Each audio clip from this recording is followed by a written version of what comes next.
Am I the meanest? Pawn's drunk. Am I the prettiest? Pawn's drunk. Am I the baddest mofo low down around this town? Pawn's drunk. Well, who am I? Pawn's drunk. Who am I? Pawn's drunk. I can't hear you. Pawn's drunk. AKA Mr. Moo Woo Shot himself. Of Harlem.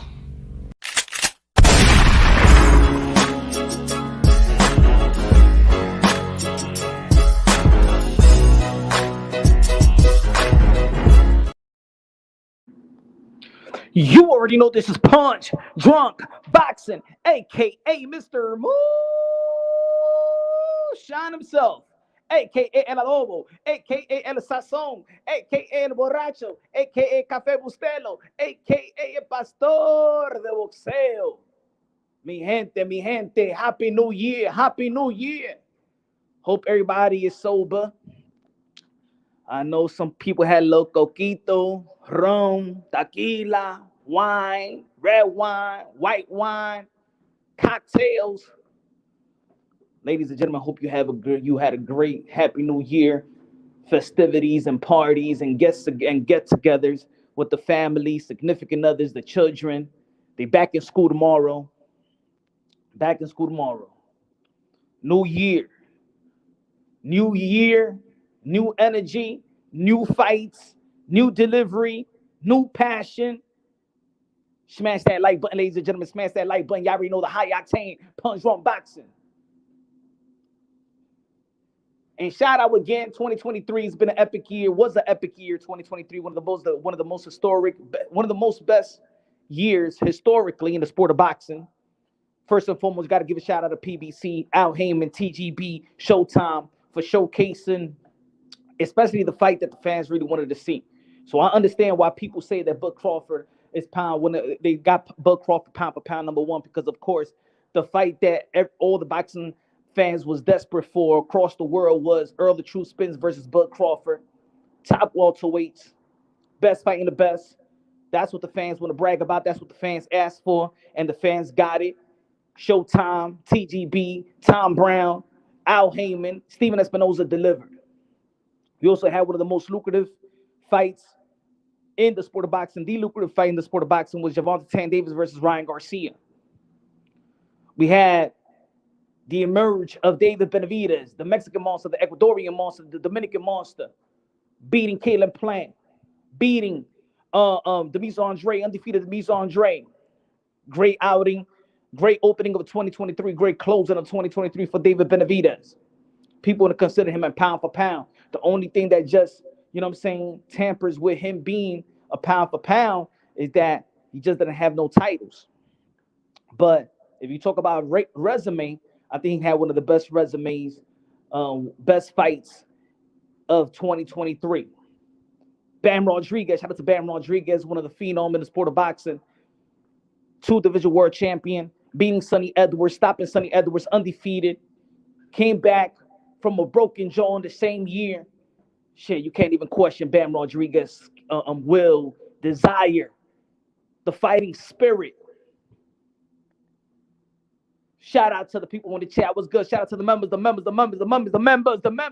in the building. Was good, Savage. Ponche Tronqueo. Dímelo, mi hermano Savage. Danny Medina in the building. Was good, y'all. Shout out to the members. You want to become a member of Punch Drunk Boxing, you already know where to go, man. The link is right there on the pin. Man, a lot of people was praised. A lot of people did get exposed. A lot of people, fighters did lose. Fighters did win. The biggest upset, and I'm not going to say the biggest upset, but I think the most important win, in my opinion, interesting win, and I believe a candidate for performance of the year, of course, it's Teofimo Lopez as the underdog, when nobody believed in him. A lot of people didn't believe in him. A lot of people wrote him out, said that he was not mentally fit to fight, questioned him because of the post-fight interview after the Sando Martin, said, do I still got it? And did he show that he still got it? He had it even more. That performance was even better when he beat Vasily Lomachenko, when Vasily Lomachenko was regarded pound for pound, 1, 2, 3. You can flip it around when he became Fighter of the Year 2020, and his father became Trainer of the Year, and the manager became Manager of the Year in David McWaters. Shout out to Devin the Dream Haney stepping up. Didn't have to fight Vasily Lomachenko, but defending his undisputed lightweight title and beat Vasily Lomachenko, and of course in a controversy fashion. A lot of people felt that Lomachenko won. They was throwing beers at Devin Haney, but at the end of the day, the judges, the licensed judges, decided that Devin Haney beat Vasily Lomachenko, and the way that he fought Vasily Lomachenko, you gotta respect it. You gotta respect it. If Vasily Lomachenko take it from the champion, I don't think that 12th round he went out there to take it from the champion. If people want to go with that type of myth, then he went out there, dared to be great, moved up, fought Regis Prograis, the WBC belt holder. We gotta call him a belt holder because let's be honest, Josh Taylor never lost his belt. So certain things I call, ladies and gentlemen, it's this year that we start taking control of what we should recognize. If we could recognize the politics of the sport of boxing, if we could identify the politics of the sport of boxing, the corruption in the sport of boxing, it's time that we take power into our own hands and recognize the truth. I'm not going to call these guys less than what they are, but I'm not going to give these guys extra credit. Regis Prograis, was a belt holder. Boots Ennis, belt holder. Gervonta Tank Davis, belt holder. That's how we're going to go by it. Shakur Stevenson, the champion. If you fight for the vacant title, you are a champion. If you fight for the vacant title, you are a champion. If you are interim champion, even though that unfortunately if you are interim champion and the champion at the time retires or leave the division and never return, and you get elevated as an interim champion, you are a champion. So, in all actuality, matter of fact, let me take that Boots is a champion. He's the interim IBF. Bud Crawford, if he leaves the welterweight division for good and never return, then yes, he is elevated as a champion. The same thing with Jamal Charlo.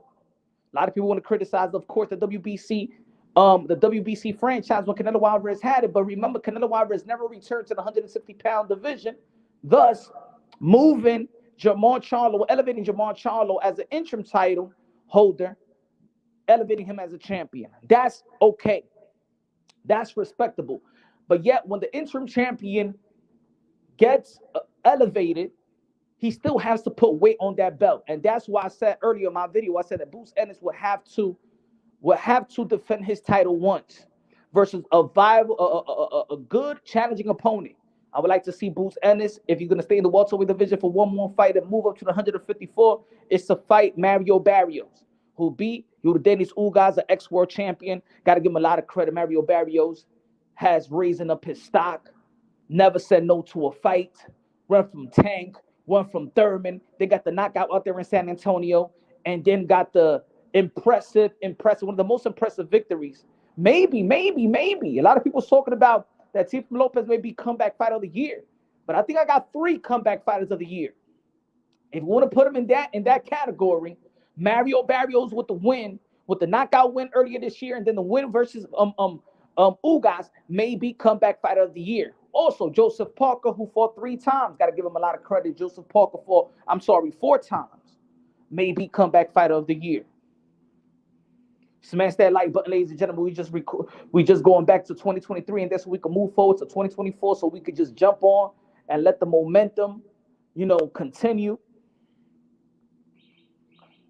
Give me 1 second. Give me 1 second, folks.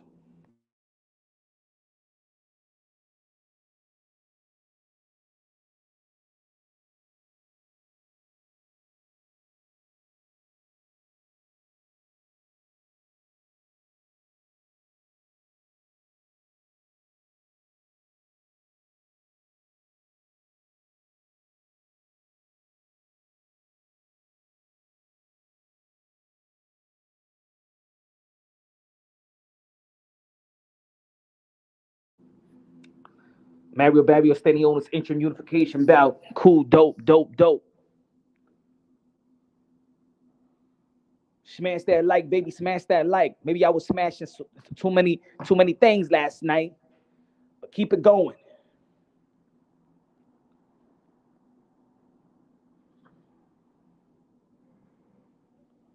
I believe that also we got to give credit to Matchroom Boxing. They did close out good with their fighters winning big fights. Shout out to the Saudis as well. But like I said in the beginning, Bam Rodriguez, great win for Eddie Hearn. Anthony Joshua gained his killer instinct back. Went to Madison Square Garden, knocked on the door of the lost and found, and said, "Look, I lost my killer instinct years ago when I fought this Andy Ruiz. If my killer instinct is still in Madison Square Garden, New York City, can you call Mr. James Dolan? Is here? All right, let me get it back because I got to go back to Saudi and then fight out of Wallin." Great outing by Anthony Joshua. Created that type of buzz that we need in the heavyweight division. Danny said, "El pastor de boxeo, dímelo, mi hermano." And then when the building, body in the building was good. Danny, when the building was good, baby. Let's go, baby. Energy. Got to give credit to Francis Ngannou as well. But let me go back to giving props to Eddie Hearn for closing the year, fourth quarter. Shout out to Katie Taylor, one of the greatest fighters that ever lived. Forget about just saying woman, one of the greatest fighters that ever lived. Katie Taylor becoming the 2-division undisputed world champion, getting the rematch versus Chantel Cameron. Shout out to Chantel Cameron. I would like to see a trilogy of that fight. Shout out to Katie Taylor. Man, with that, she could actually retire, but we need to see that Amanda Serrano. Shout out to Amanda Serrano. Shout out to Jake Paul. A lot of people want to criticize Jake Paul, but Jake Paul came into the sport of boxing and did some good deeds. Did good deeds. We need Jake Paul in the sport of boxing. Helping out amateurs right now. A platform for amateurs. And think about this. This is what we got to give credit to Jake Paul. Because think about it. Showtime is no mas. So there is no more showbox.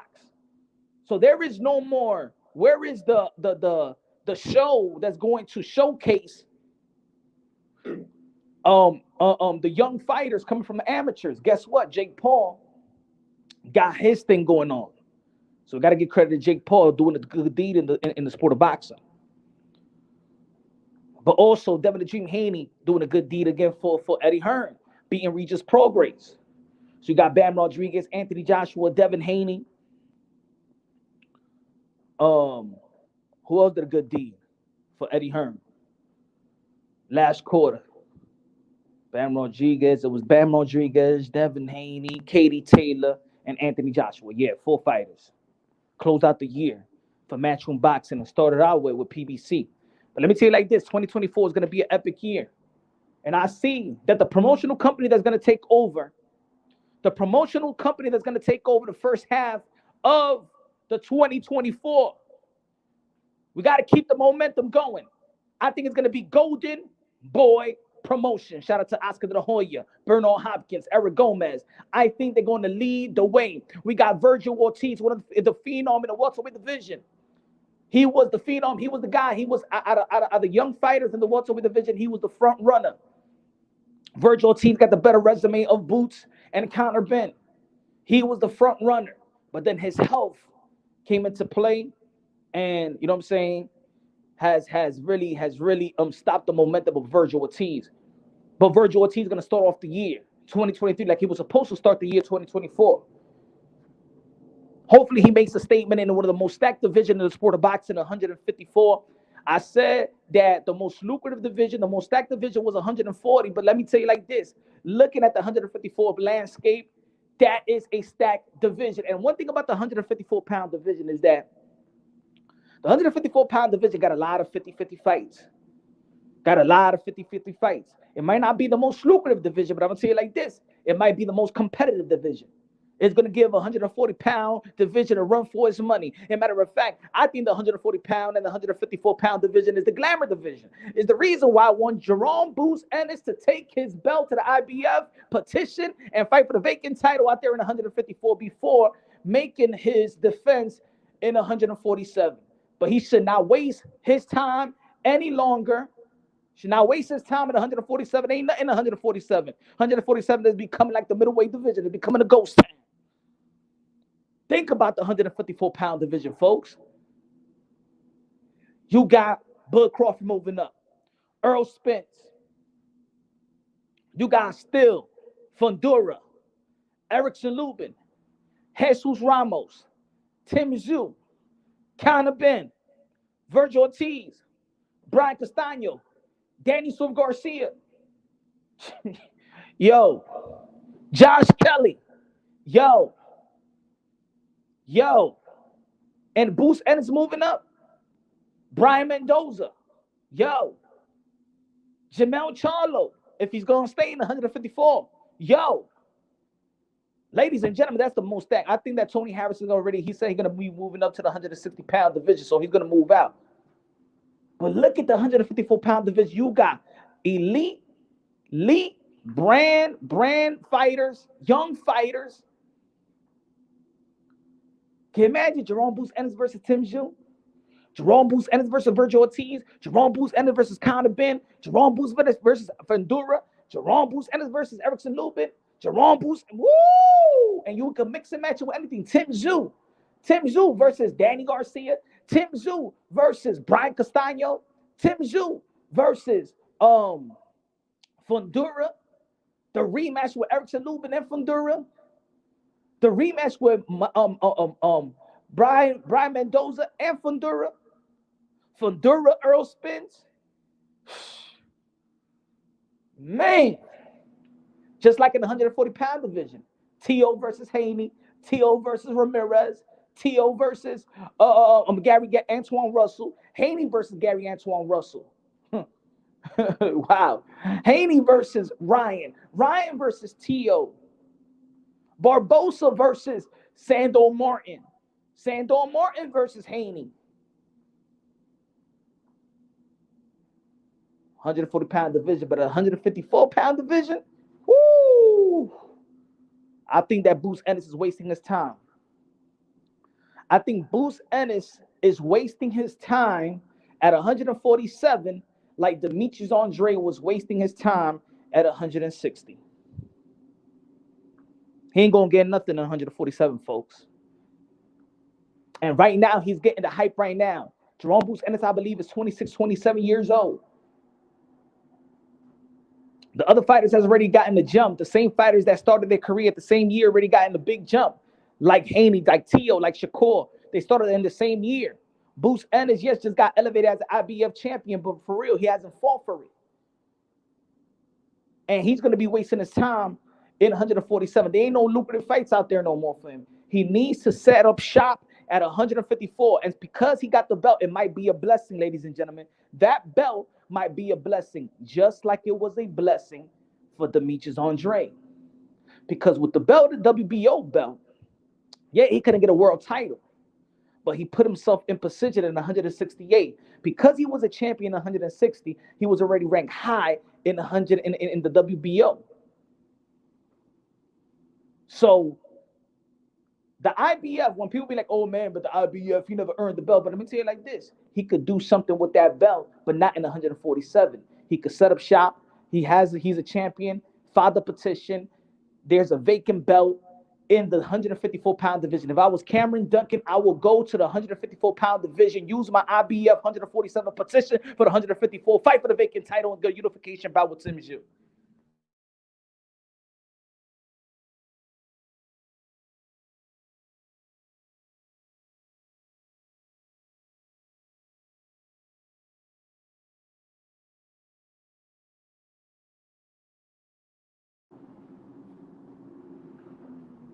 What you think about that, folks? Is that a good idea? What you think about that, folks? Yeah, man, I believe that too, Savage. The 147-pound division is as dead as the middleweight division. For example, look at Jamar Charlo. Jamar Charlo, what is he going to do with the 140, with the WBC world title? As a matter of fact, he's been holding it and nobody. Who cares?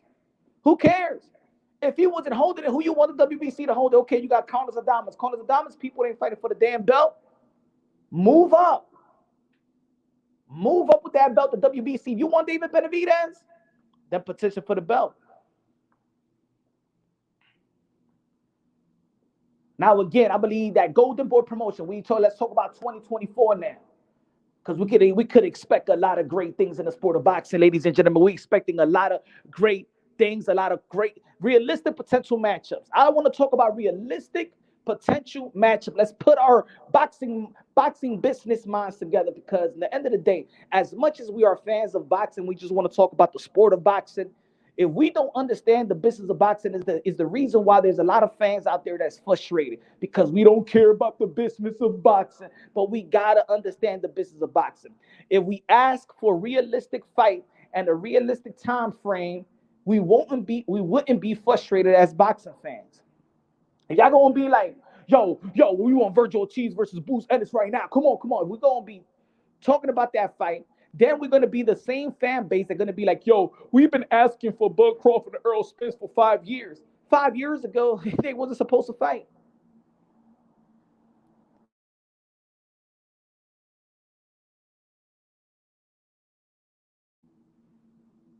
That's why the fans got. That's why the fans. It's just like when y'all did that to Keith Thurman and Boots Ennis. I'm sorry, not Keith Thurman and Earl Spence. 2015. Keith Thurman is in position to face a Floyd Mayweather.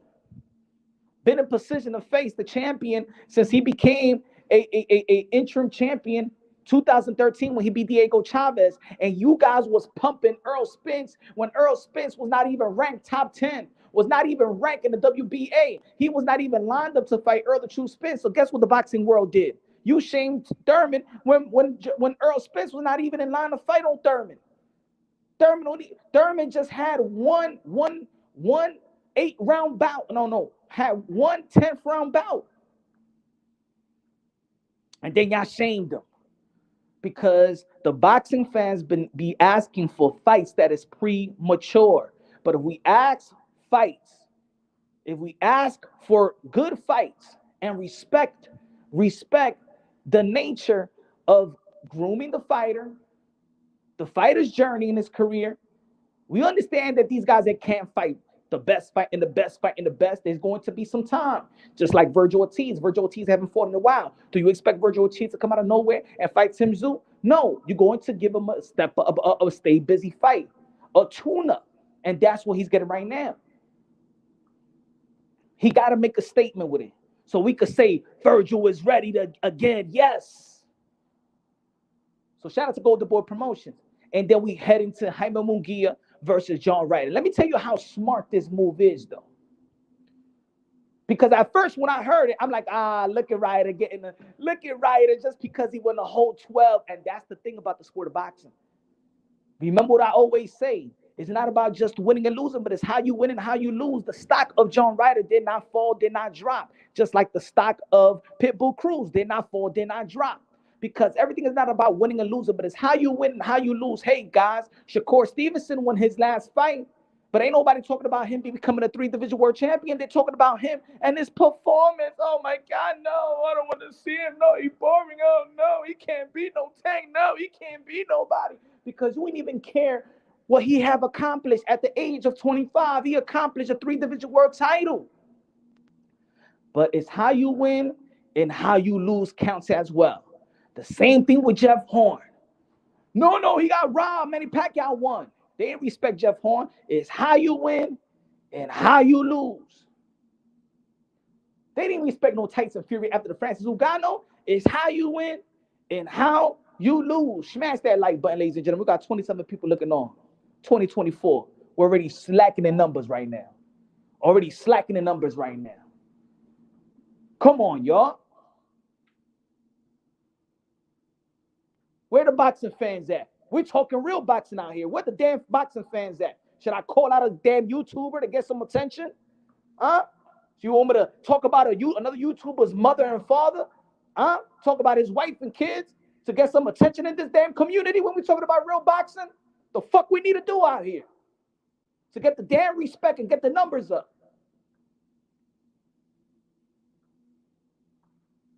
Is that what we need to do in 2024? Sell out to gain some respect when we're talking about boxing? If that's what we need in this community? Because I know I could be one of the best in this community. I could do it. That shit is easy. Come on. You know your boy Mr. Moonshine is good for. We get the best of the best in Punch Drunk Boxing. We'll get the best interview. We get the most controversial interviews and stuff like that. But these numbers ain't going to work. Y'all want smoke. Y'all want disrespect. Ain't going to start off. I ain't going to be wasting my time 2024. Y'all better respect. Y'all better support. Y'all better support. My portfolio speak for itself. Damn it, if I gotta pop my own collar, I pop my own collar. Shit. Smash that mother effing like button right now, bro.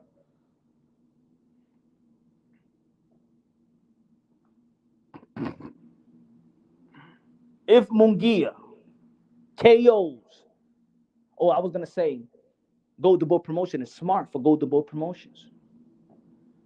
It's smart for Golden Boy Promotion to put Jaime Munguia versus John Ryder. Smart. A lot of people was talking about that Jaime Munguia may fight Edgar Berlanga.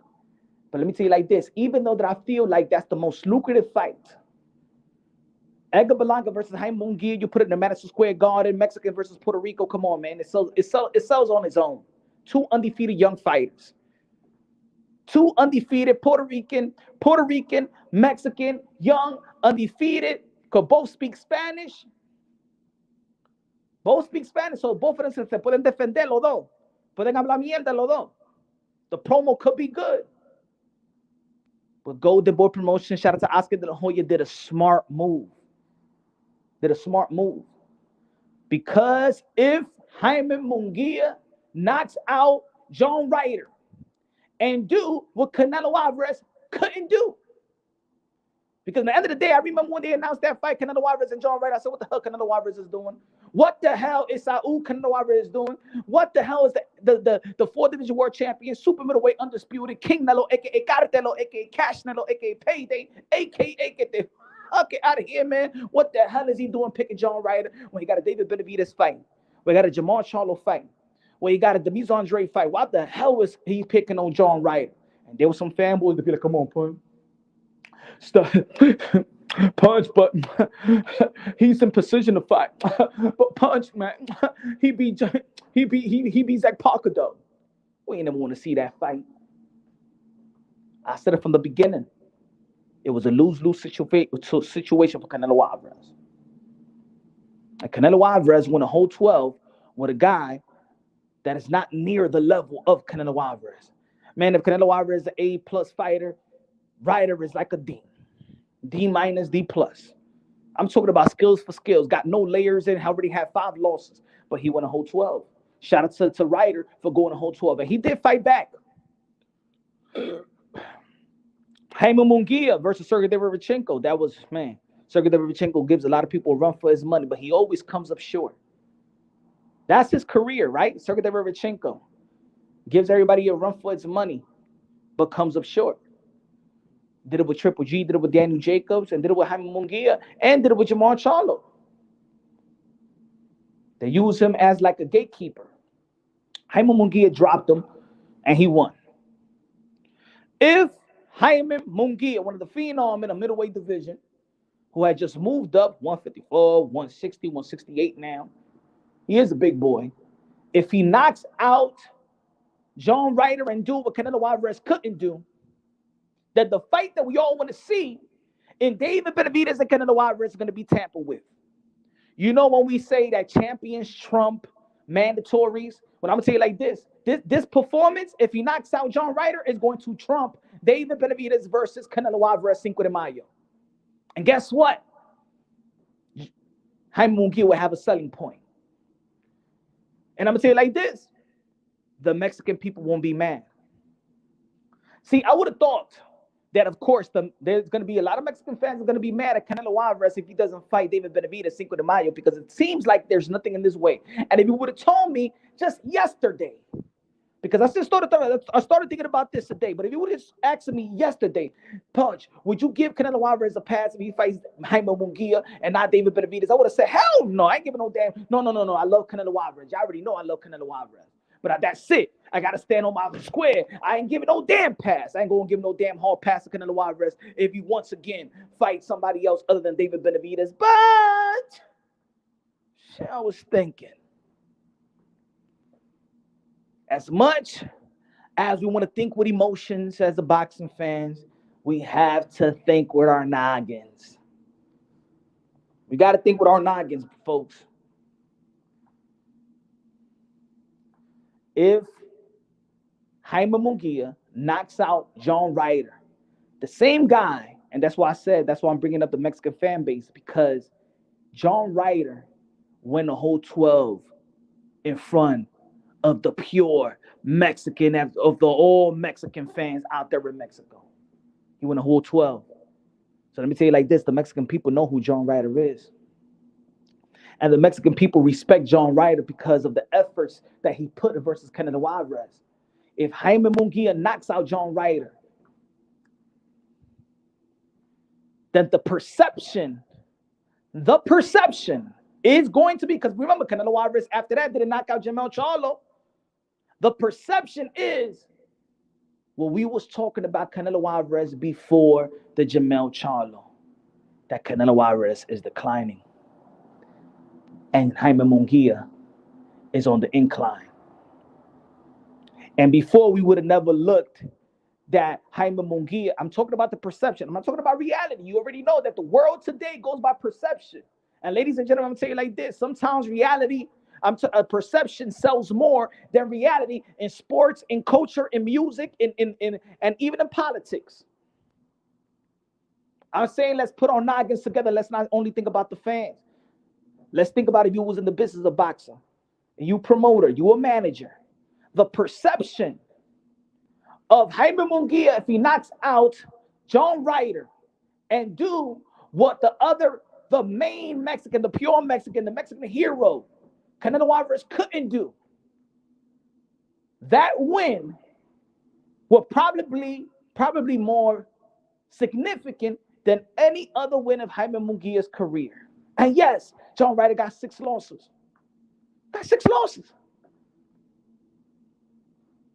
The perception is going to be that. And as much as David Benavidez, let me tell you something about, look. Let me tell you something about the Canelo Alvarez fan base and the Mexican fan base. Remember, let's talk about perception, folks. How many people came over here to punch run boxing, and anywhere I go, they didn't respect the Demetrius Andre. Does the Canelo Alvarez fan respected Demetrius Andre? Y'all called him a horrible fighter. You said, get the fuck out of here, man. Y'all said that Demetrius Andre doesn't deserve a Canelo fight. So how significant was the David Benavidez win versus Demetrius Andre?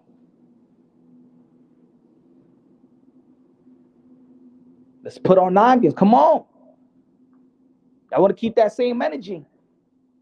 Jaime Munguia knocking out John Ryder for the Canelo Alvarez fans. Listen to me. Because I disagree, but I'm thinking about how people see these other fighters that they deem that they're not that good.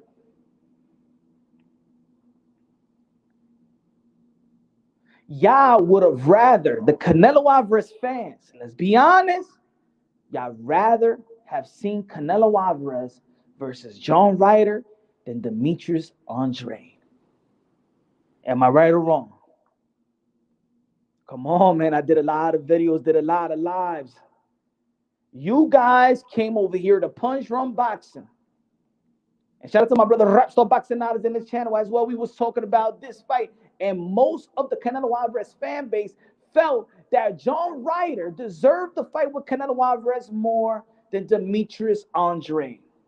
So, what win would be more significant?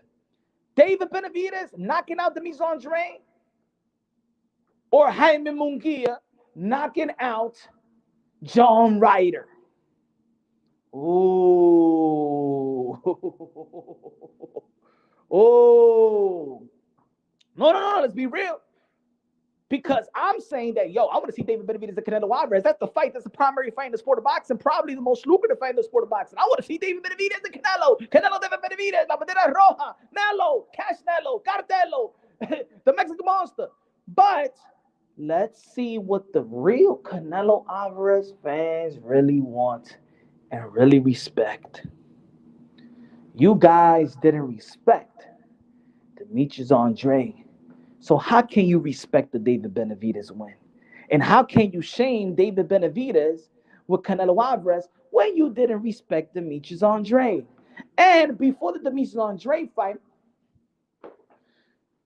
David Benavidez went a whole 12 round with Caleb Plant.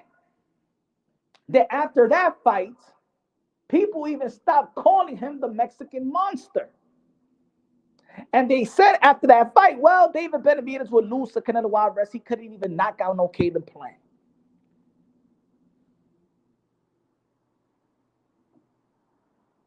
So how can you shame David Benavidez? How can you shame David Benavidez? I'm sorry. How can you shame Canelo Alvarez with David Benavidez? He's not a champion. You didn't respect the Mise Andre, and he beat the Mise Andre, and he didn't outperform Canelo Alvarez with Caleb Plant. Why shame David Benavidez with shame Canelo Alvarez with David Benavidez? Can anyone answer that? Can anyone answer that for me, folks? Why shame? Now, I want to see the fight, but I've also been on record saying you can't shame Canelo Alvarez with David Benavidez.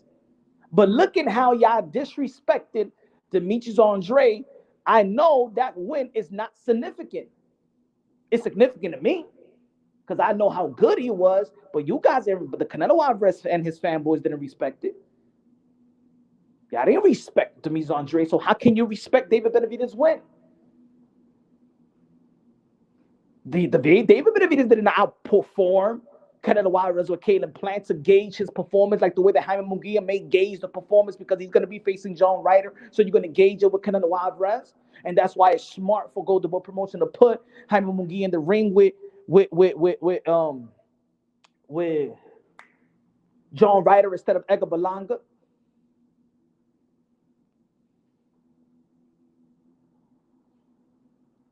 Has Jaime Munguia been a champion before? Yes or no, folks? Is Jaime Munguia undefeated, folks?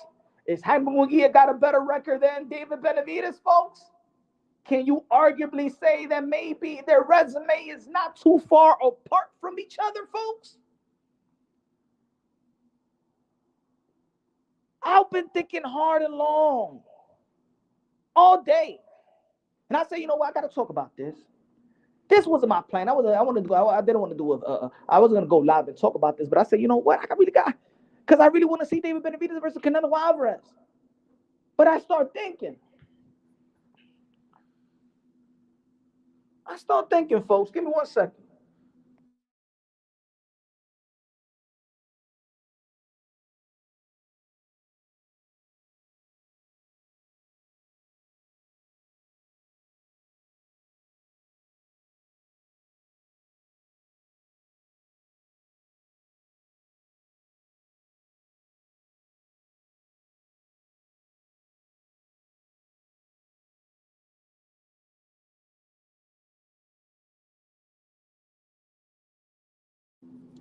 I start thinking, folks. My fault, bro. He did beat John Ryder, who Canelo Alvarez fans respect. He did beat Sergey Derevchenko, there's fighters that get shamed to fight Sergey Derevchenko. He did beat Liam Smith. He did beat Saddam Ali. That retired Miguel Cotto. What's Canelo Alvarez's best win, in which he always say, other than the Triple G? What Canelo Alvarez says is his biggest win? He says Miguel Cotto.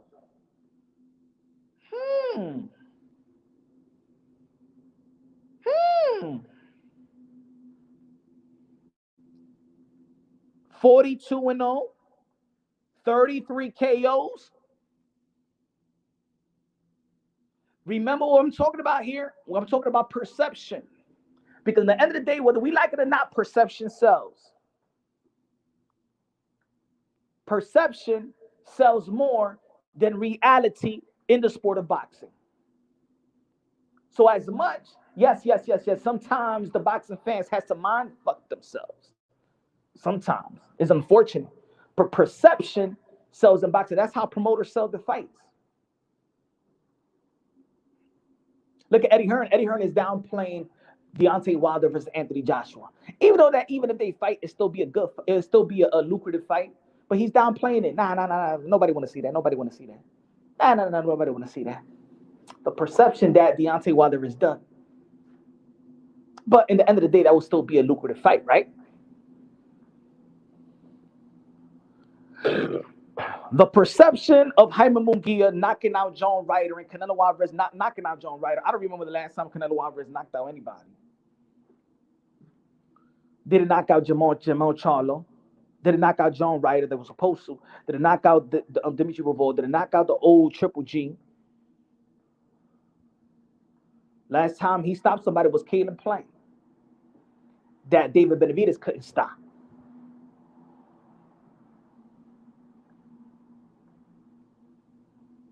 So what win perception-wise will be more significant for Canelo Alvarez? Can anybody be mad at Canelo Alvarez for picking Jaime Munguia Cinco de Mayo?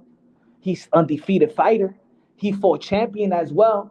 His resume is just as lucrative and probably even better. Even better. Even better, folks. Or just identical. Let's say identical. Identical. In the respect level. As Jaime Munguia.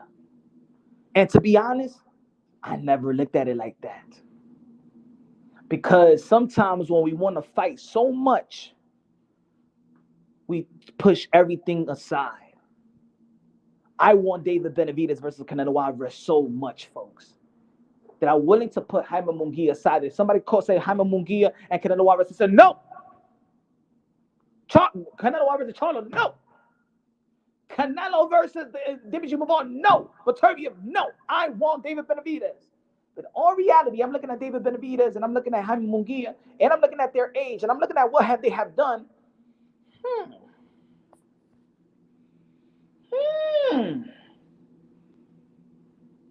Now, of course, as 168, yes, David Benavidez is in position and has been in position to fight Canelo Alvarez.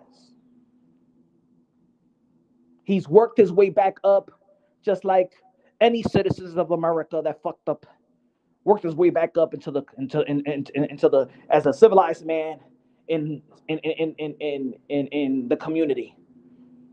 You got to give respect for David Benavidez. He worked his way back up.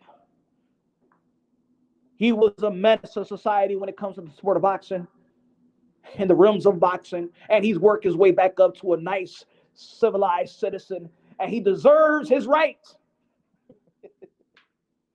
to be in position to get an opportunity for the Canelo Alvarez or the Canelo Alvarez sweepstakes. He has put himself in mandatory position. But the WBC has still haven't mandated negotiations, and I wonder why. Why the WBC still have not even mandated the fight?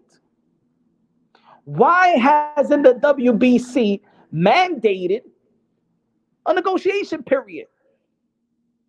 Why the WBC has not even negotiated some, like purse bid or something, anything? How many times are going to be like, well, David Benavidez is in position? Let me tell you like this. Until we see a mandated order to negotiate and a time frame, whether it's 30 days, whether it's 15 days, and if y'all don't come with a conclusion, or if y'all don't come with a deal, y'all going to go to purse bid. When have we seen that? So you know what? David Benavidez is not in position. Until I see that, David Benavidez is not in position. And looking at Samson Likowitz, who is best friends with Mauricio Sudom, the president of the WBC, have not even told them, yo, what's going on? Let's petition this. Let's go. What's going on? Let's go. If I don't see that, and let's not forget, David Benavidez and Canelo Alvarez is working in the same quote-unquote street. Is David Benavidez and Canelo Alvarez truly next? Canelo Alvarez have more power than you think, folks. And I do consider that maybe Canelo Alvarez, I know we're talking about Golden Boy Promotions and we're talking about PBC and how that fight is going to work. What was the most lucrative fight of last year again? Gervonta Tank Davis versus Ryan Garcia. Who was the promotional company? TGB, PBC, and who else? Golden Boy Promotions. Jaime Munguia and Canelo Alvarez could very well be next. If Jaime Munguia knocks out, and we only got 24 people here, so I'm going to cut this off short because there's not really, and thanks for the people that's tuning in. There's not a real true support, good in numbers, and I'm not going to embarrass this channel any more longer with these fucked up mediocre numbers. I'm going to turn this shit off. I'm not going to embarrass myself anymore, folks. I'm not going to embarrass this channel anymore. If nobody want to show, if we don't come in numbers, we stick to the short videos and we stick to the little videos, 5-minute videos. If Jaime Munguia knocks out Ryder, Jaime Munguia versus Canelo Alvarez, Cinco de Mayo is next, and maybe David Benavidez versus somebody else, maybe Jamar Charlo. Maybe they could work out something with the WBC with Jamar Charlo and petition for him to fight. I don't know.